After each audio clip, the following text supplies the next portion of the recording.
If you're shopping for an RV right now and you feel overwhelmed by all the options on the market, this video is for you. Now, I get it. There are dozens of different types of RVs. There's hundreds of manufacturers and models and thousands of different floor plans. It can be really overwhelming to try to guess what's going to be the best type of RV for the type of camping that you want to do. Well, I've owned 4 different types of RVs in all the years that I've been camping. And in this video, I want to help you understand the different pros and cons of each of those based off my personal experience. Now, understand that I have only owned 4. I can't give you input on everything that's on the market.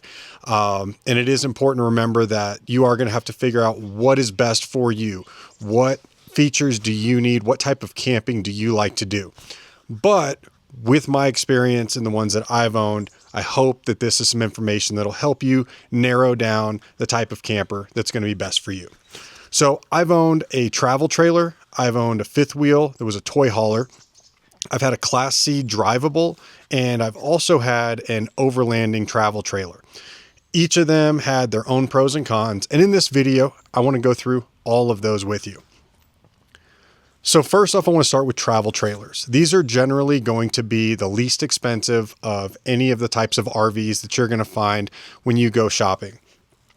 There's going to be a wide range of sizes and layouts. They're typically going to be more affordable than any of the other types of RVs. They can be towed by SUVs or half-ton pickup trucks, depending on the size. And that's going to be a big bonus because if you're just getting into RVing, you may not be ready to go purchase a whole new vehicle that's going to be towing your RV. It is significantly easier to unhitch a travel trailer. These are going to be bumper pull style trailers, and that's going to allow you to be able to take your regular tow vehicle and go explore, whether you're going to the trailheads, if you want to go up some mountain roads, or even go into town to pick up, your groceries or have dinner or get a coffee. One other benefit the travel trailers have is you may find out that you're not going to travel nearly as much as you planned on originally. And that camper is going to be sitting either in your backyard or at some sort of a storage lot. Now, there's plenty of different websites that will allow you to temporarily rent your RV to other people that want to take it out for a weekend or a more extended period of time. And if you have a travel trailer, you're going to open up yourself to a much broader audience because they're able to tow it with whatever their regular daily driver vehicle is, as opposed to what you may have to have for a big fifth wheel. Now, there are some cons of travel trailers. You may not have ever towed anything before. And travel trailers, they're 30-something feet generally, and maneuvering in and out of gas stations, backing into camping spots, or even just regular driving on the highways can be intimidating for you, especially if you've never towed before. There is going to be less storage compared to fifth wheels. You are going to be limited on what you're going to be able to bring with you. If you have a pickup or an SUV that you're towing with, you will have the back to be able to put some of your clothes, coolers, or other camping gear. But when it comes to a travel trailer, they may have very small closets on the inside, and they're generally going to have extremely limited outdoor storage around the outside of that RV. Smaller tanks. So when you're camping, if you're not at a regular campsite, you are limited by the amount of water that you have on board. So travel trailers are going to have less onboard fresh water, which then means smaller gray and black tanks for the wastewater. That is going to limit the amount of time that you're going to be able to be away from any of those other amenities if you're not staying at a regular RV resort or a campground with water hookups. Quality can definitely vary across all manufacturers. I will say that when it comes to an RV, you are going to get what you pay for, and you can absolutely go and find brand new on the lot RVs for $20,000 or $30,000, but you can also spend upwards of $100,000. When it comes to a travel trailer, a lot of the features aren't always going to be standard equipment, whereas they may be standard on a Class C or a fifth wheel. Some of those are going to include an onboard generator, solar, and without those, you are going to be more limited to the type of camping that you're going to be able to do. So one last con that I would bring up about the travel trailers is going to be the overall interior size. They can feel a bit smaller, especially because they are shorter. A lot of these are going to be 7 foot tall at most. And compared to, Class C drivable or especially a fifth wheel, that is going to feel a lot shorter. Depending on what you're using it for, that may not bother you if it is going to be shorter trips, but extended stays in travel trailers, speaking from experience, having lived in one for the better part of a year, they can end up feeling a lot smaller. So next from travel trailers, we're going to move on to fifth wheels. And fifth wheels, these are going to be significantly larger. They are going to be attaching into a hitch that's in the bed of your pickup truck. You see these going down the road, 13, 14 feet tall, sometimes larger. Pros of a fifth wheel. First off, more spacious interior. We were just talking about the travel trailers. With a fifth wheel, you have higher ceilings, multiple slides. It does feel, in my opinion, more like an apartment when you're in those. They are going to generally sleep more people. There's convertible beds, there's bunks, then there is the master bed that's going to be up over the bed of the towing pickup truck. Better stability while towing. You have the hitch over the truck's axle, and that's going to reduce sway. Generally, your fifth wheels are going to be 15,000 pounds plus. And by pulling that over a fifth wheel type hitch, as opposed to a bumper pull, that makes a huge difference when you're on the highway at speed. Winds, crosswinds, you will absolutely feel it with a travel trailer, less so with a fifth wheel. If you're going through the mountains, it can feel a lot more sturdy for you by pulling it as a fifth wheel type hitch. I'd say the features in a fifth wheel are generally going to be a lot better than what you're going to find in travel trailers. You're going to get a large kitchen island, much bigger bathrooms. A lot of them have washer dryer prep. Layouts also, a lot of these fifth wheels, the one that I had was a toy hauler. So the rear section was a fully enclosed garage. Fantastic. There was additional sleeping back there because there were 2 convertible beds. And with that ramp that allows for you to drive up your toys, whether it's a 4-wheeler or side-by-side, you can also have your ramp turn into an outdoor patio type porch. It has railings that are going to come with it. We traveled with our 4 dogs, and we jokingly called it the dog hauler because we were able to have all of our dogs with us. And when they weren't out on trails, we were able to have them contained in the back safely, but not be locked up inside the trailer. When it comes to the cons of a fifth wheel, first off is the vehicle that is going to be required to pull that trailer. Generally, you're going to need at least a 3/4 ton pickup up to a 1 ton. And if you don't already own a pickup like that, then your cost of entry into owning a fifth wheel is going to go up significantly. A 1 ton pickup like a dually, they're very expensive, different type of maintenance, but it is going to be a necessity for having a fifth wheel type trailer. They are going to be more expensive than travel trailers, both purchase and maintenance. The features that are going to come on fifth wheels, generally standard, you're going to have onboard generators. A lot of them are going to have solar, much larger onboard propane.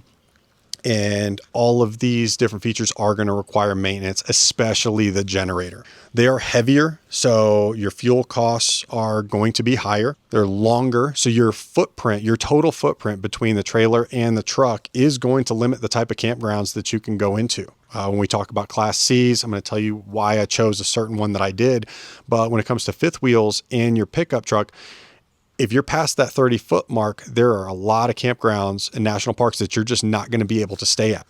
They are significantly taller, and that height limit is going to limit what you can do. It's going to limit where you can go. Whether you're driving through town, you have to be careful at certain gas stations. And then anytime that you're not at an RV park and you're more of like a off-grid type camp, you absolutely have to be careful because of the overall height of your fifth wheel.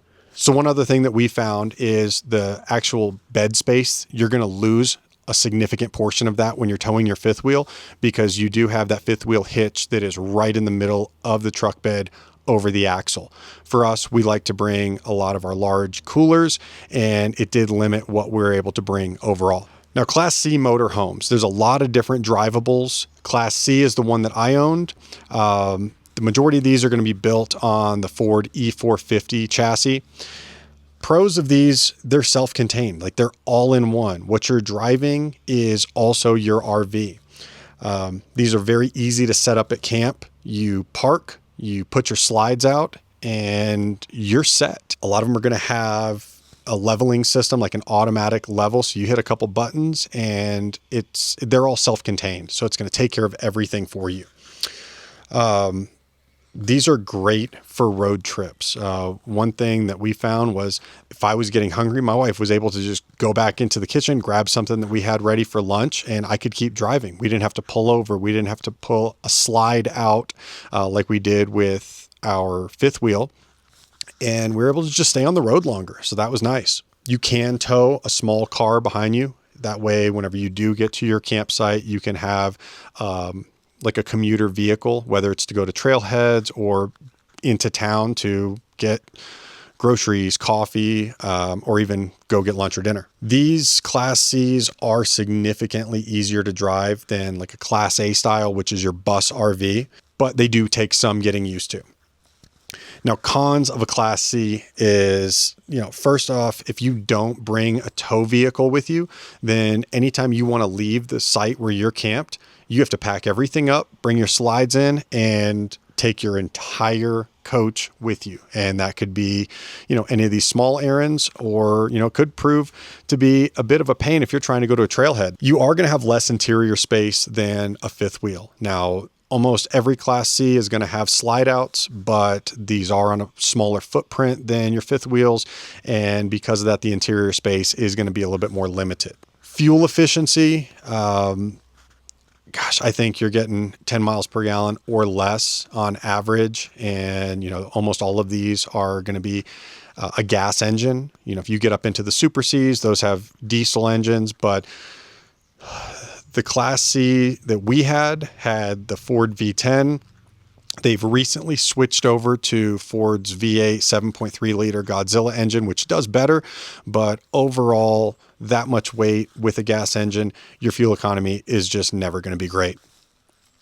So maintenance costs are going to be a lot higher. It is a drivable, so you are combining your camper with a vehicle. You've got an engine, a transmission, full drivetrain, axles, differentials, and all of these are going to require maintenance. So keep that in mind. When it comes to a drivable, there's more costs associated with it. With your insurance, you're insuring an actual vehicle, not just, essentially a box camper. So insurance on Class Cs is going to be higher. It makes sense because you're insuring the vehicle portion as well. I would also keep in mind where you're going to be storing it. If you're not somebody who's getting into RVing to do it full time or for extended periods of time, you're parking a vehicle for months and, not turning an engine over or transmission over, that does have some inherent risks with it. And, part of this is all of those are failure points or possible failure points as a con of a Class C. I'd say the last con that I can think about with a Class C is going to be your driving experience in a small city. They're wide, and some of these small little roads, it can get a little tight for you. Otherwise, Class Cs, I really did enjoy it, but your ground clearance is nearly non-existent. So don't make the mistake that we did and try to go to some of these off-road trails. The ground clearance is low, and on top of that, you also have your auto levelers, which sit even lower than the frame. So keep that in mind. You really don't want to be damaging your RV trying to get to a campsite that may seem like it's easier to access, and your coach just isn't going to allow it. So overland travel trailers are fairly new to the market, and they're very dynamic. The manufacturers saw that there was a hole in the market for what people were wanting to do with off-grid camping and found all of the weak points to these other types of RVs, particularly your standard travel trailer, and improved them. So the first one that you're going to notice anytime you see an overland rig is going to be the suspension along with the wheels and tires. Significant ground clearance, beefed up suspension, all-terrain tires that are going to have, suspension that gives you a lot of travel, Very necessary when you're going off-road and really off-grid so that you're not beating up your trailer. They're more compact, they're lightweight, they're towable by, a mid-size SUV or a truck, which, that helps where you're able to keep the kind of vehicle you already have and just buy the camper that's going to get you to the type of camping that you want to do. You can access remote campsites that regular RVs can't for a number of reasons, whether it's, crossing a small creek. The suspension is going to allow you to not bottom out your rig like you might with a Class C. And they are built more rigidly, so you're not shaking things loose and having more potential for damage to the entire camper itself. Standard equipment on these overland rigs would be another huge pro. You're going to have a significant onboard water. Generally, you're going to have water filtration. Solar is going to be standard, and additional spare wheels and tires. More storage around the coach inside and out, where they're really taking advantage of every square inch of it and trying to maximize, the potential that you have with one of these overland travel trailers.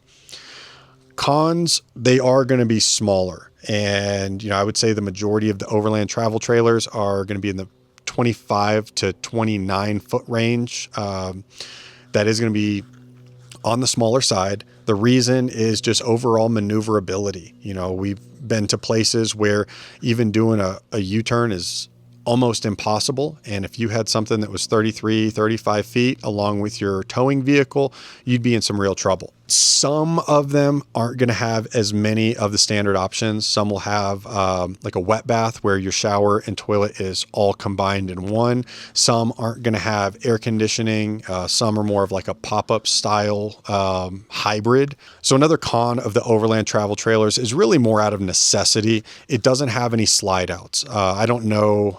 Maybe there's a couple on the market that have slides, but this is not going to be a common feature. Overall rigidity is really important. Less failure points, more important. And just being able to have a compact travel unit that you can get back to your off-grid campsite, have everything you need, and get out into the woods or into the desert, whatever your type of camping is more important than having more interior space. And that is what you're going to find with a lot of the overland travel trailers. With all of that said, it is important to remember that the best RV isn't the biggest one. It's not the one with the most features. It's the RV that fits your needs for your type of camping. So I would love to hear, if you're shopping, what are some of your non-negotiables in RVs that you're trying to help narrow down your choice to? If you're down to 2 or 3 and you're really close to making that decision and you still aren't sure which one would be right for you, drop a comment. I would love to help out. Maybe the rest of the community can help out with their experience. One thing that I have found with campers is most people have owned more than one. And it happens because you kind of just find out along the way what type of camper you are and what type of camper you need. So thanks for watching this video. Let me know what you guys are looking at.